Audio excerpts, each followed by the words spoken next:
નમસ્કાર, હું છું પ્રિયંકા વાજા. તમે જોઈ રહ્યા છો સિટી કવરેજ ન્યૂઝ. આજના મુખ્ય સમાચાર. જૂનાગઢમાં લોક ગાયિકા પદ્મશ્રી દિવાળીબેન ભીલની જન્મ જયંતિ નિમિત્તે મુખ્ય બસ સ્ટેન્ડ પાસે તેમની પ્રતિમાનું ભવ્ય અનાવરણ કરવામાં આવ્યું છે.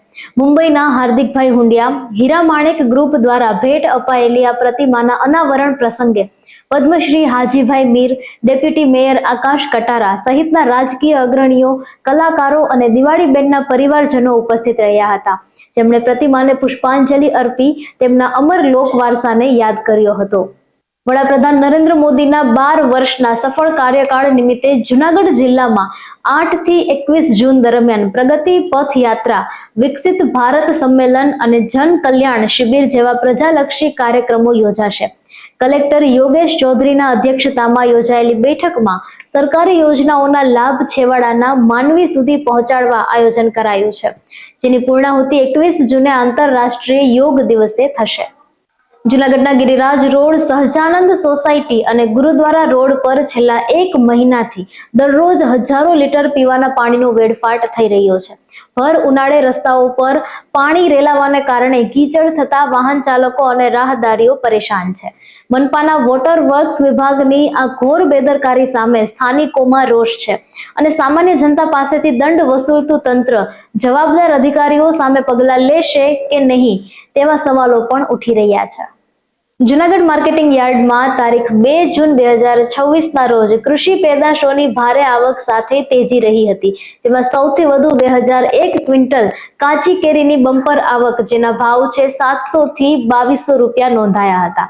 આ ઉપરાંત તલની 1547 ક્વિન્ટલ આવક સાથે સામાન્ય ભાવ 2220 અને ઘઉં લોકવનના 450 રહ્યા હતા.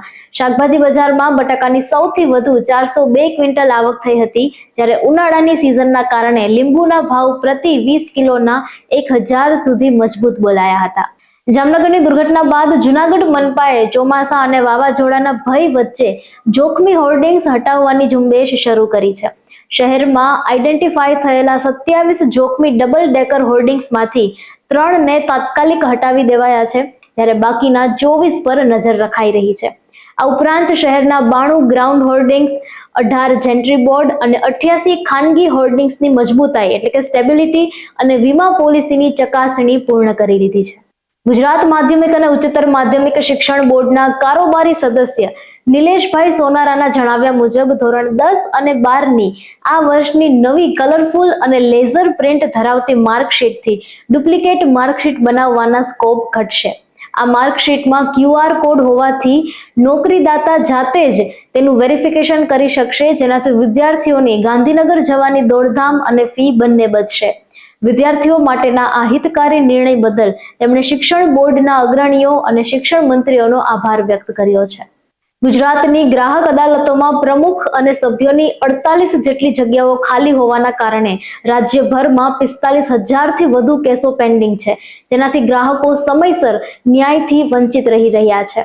ગ્રાહક સુરક્ષા સમિતિના પ્રમુખ મુકેશ પરીખના જણાવ્યા મુજબ કાયદાકીય જોગવાઈ પ્રમાણે 90 થી 150 દિવસમાં કેસોનો નિકાલ થઈ જવો જોઈએ, પરંતુ સ્ટાફના અભાવે માત્ર અમદાવાદમાં 16,135 અને સ્ટેટ કમિશનમાં 11,995 કેસો લંબાવાઈ રહ્યા છે. પીડિત ગ્રાહકોના હિતમાં આ ખાલી જગ્યાઓ તાકીદે ભરવા માટે સરકાર સમક્ષ માંગ કરવામાં આવી છે.